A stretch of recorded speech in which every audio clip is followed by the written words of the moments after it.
Good afternoon, everyone. My name is Kody Trauger, and the name of my thesis is Art of Your Influence. And what I've created is a series of fine art digital prints that have all been generated by manipulating pixels in still images. What I think is unique about this project is the fact that manipulation is done by writing computer algorithms, which have all been influenced directly from the intended owner of the works. And so what I want to do is kind of take you through my process from the beginning to where I am today. As an artist, one of my favorite tools is computer programming. And what I really like about it is the fact that I get this very granular control over every single pixel in an image.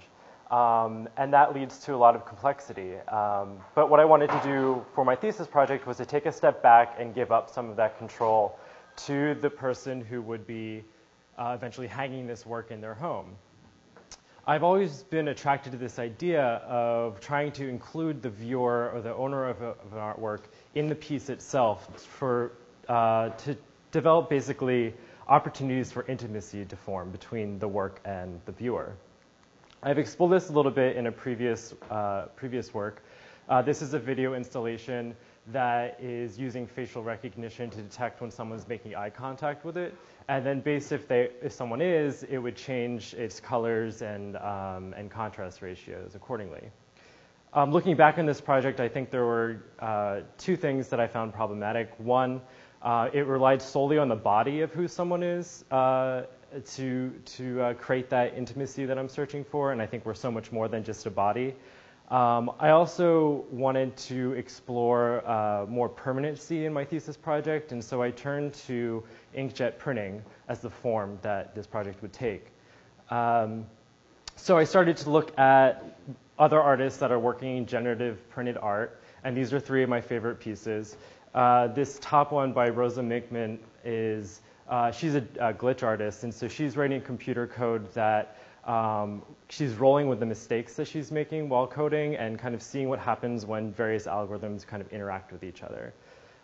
The one here by Eno Hens is relying on a plant genome, a huge data set, and that data set is being incorporated into the algorithms that he writes.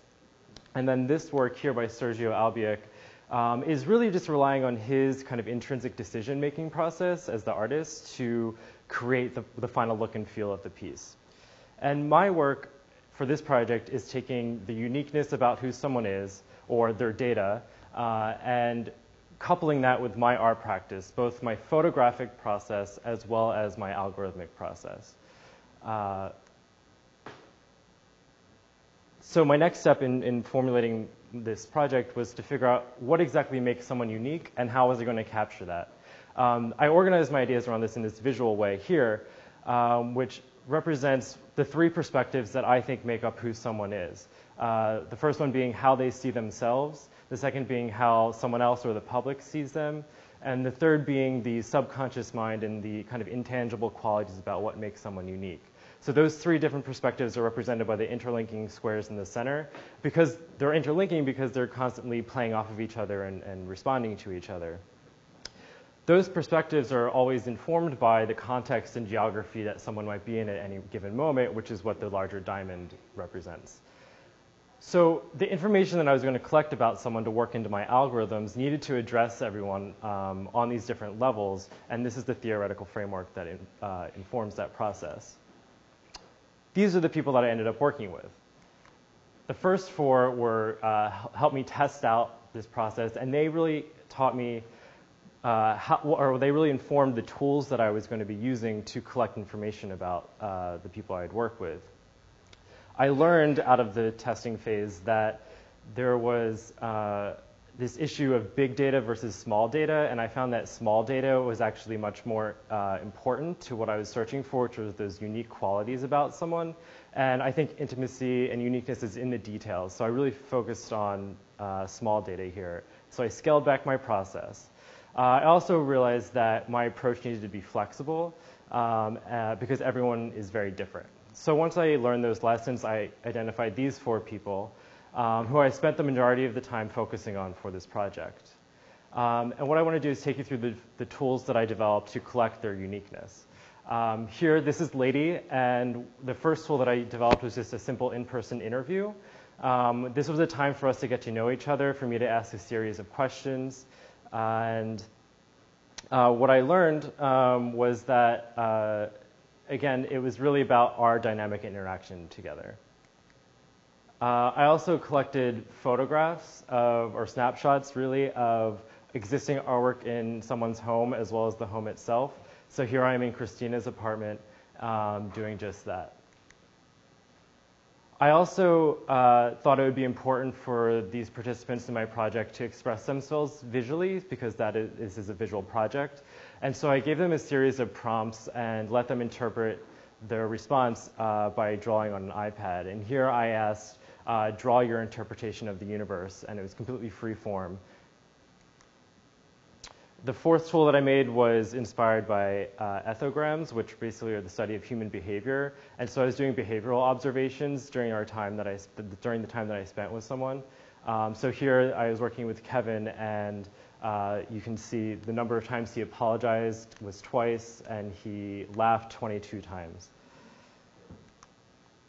And lastly, the last tool that I made was an online survey. And I think the important point is this last column here, which was an open-ended response or prompt, and they could write anything they wanted to me, tell me a story, tell me a secret, anything they wanted to have included in the work. So I collected all this data, and this is how I ended up organizing it all. So here it starts with the person up top, and then there's the 5 data tools, so drawings, photographs, in-person interviews, the observations, as well as the online survey. And then that branches out to each of these bubbles, which are data points. So let me focus on this one here.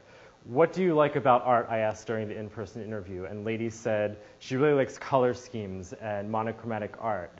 And I had predetermined that this data point, when I asked that question, was going to influence, just be a general influence data point for the work. And so I decided that lots of color was going to be important for the work that I made for her. So let me focus on this one. I asked, what time of day do you enjoy the most? And she said, the evening. And so this one influenced my photographic process, in that the photo that I took was taken in the evening. And then over here in the online survey, I asked, how often do you laugh? And she said, a couple times a day. And this data point was the subjective mathematical interpretation of her response, which I came up with the expression I equals I plus 2, because for me a couple is 2, and so I worked that in. And then that expression got directly worked into the computer code that I wrote. So this is the photograph that I took for Lady. And then this is the computer code that I ended up writing, or at least a part of it. So I asked, how often do you laugh? And there's that expression. And that got turned into x equals x plus 2, which in this case is controlling what algorithms were applied, what pixels the algorithms were applied to, and it was every other column. So I also asked her what her favorite place in New York City was, and it ended up being about, she named the East Village and the Lower East Side, which is about 0 to 4 miles away from where she lives. That got turned into a random number generator with between 0 and 4, and then which got set to the variable count, which showed up in another algorithm down here, which basically applied this algorithm only every other 50 pixels. So this is the work I made for her, and she's holding it here in her apartment.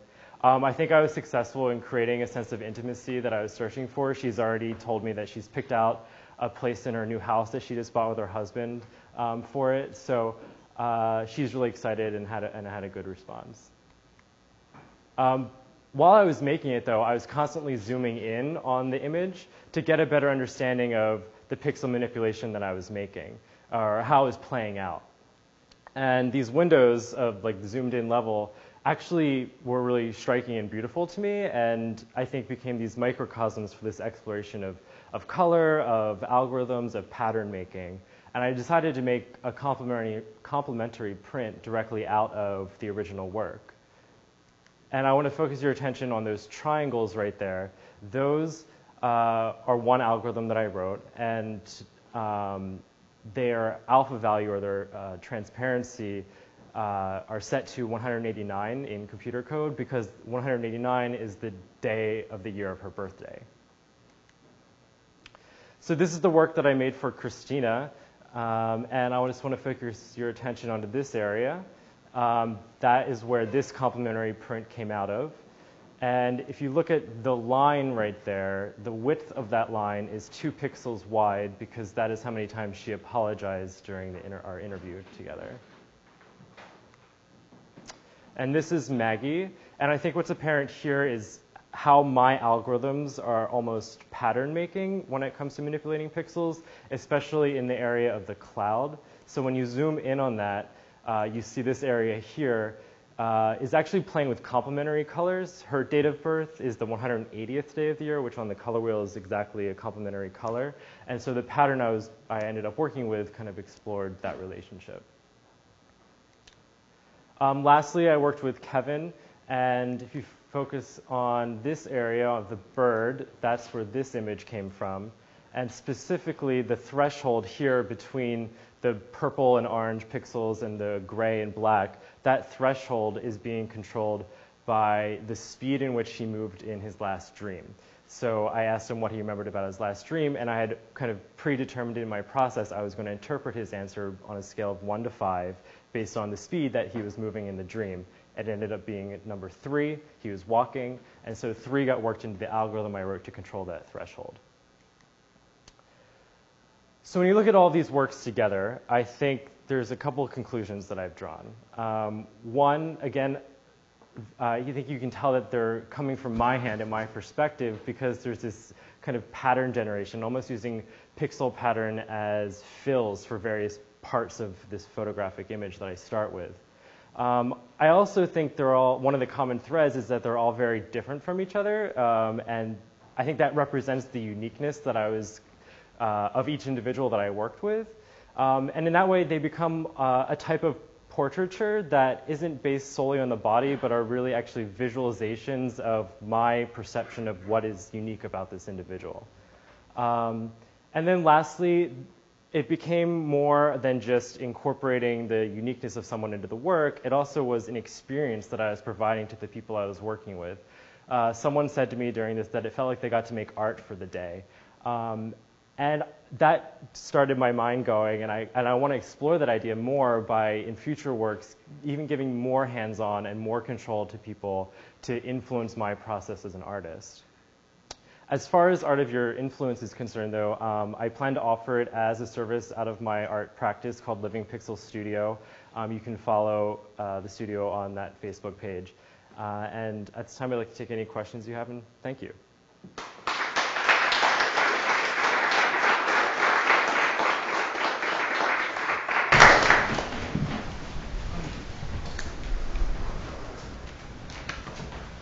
Yeah. It seems like your final outputs are heavily reliant on the original images that you found in people's houses. And I'm wondering, have you ever tried to run it based just on the algorithm and the questions that you're coming up? You know, you seem like you ask these very personal questions to people and kind of translate the answers into code. Mm-hmm. Have you ever run it just based on that rather than manipulating a pre-existing image? No, I haven't. I think as an artist, I like working with photographs, and I like the combination of mixing coding with photography. But I think, you know, going forward, that is something to consider and play around with. Yeah. I like the detail, the smaller frame, the blow-ups, for that reason, because they feel like they're really something new other than just sort of a distortion of something that existed. And I'm curious what people thought when they saw those small zoom panels. Did they like them? The people that I did choose to work with during this, I asked all of them what they liked about art and what they didn't like about art. I would say 3 out of the 4 all said they don't really like abstract art. And so the idea of making these kind of secondary prints out of the original was something that I wanted to do, and not necessarily was for them. And I've actually only been able to show in person one of these to one of the people I worked with. Some people are watching now, so they're seeing them for the first time this afternoon. Yeah, it's really, I really like the sort of rigor that you applied to the whole process. Thank you. They are hanging over here, too.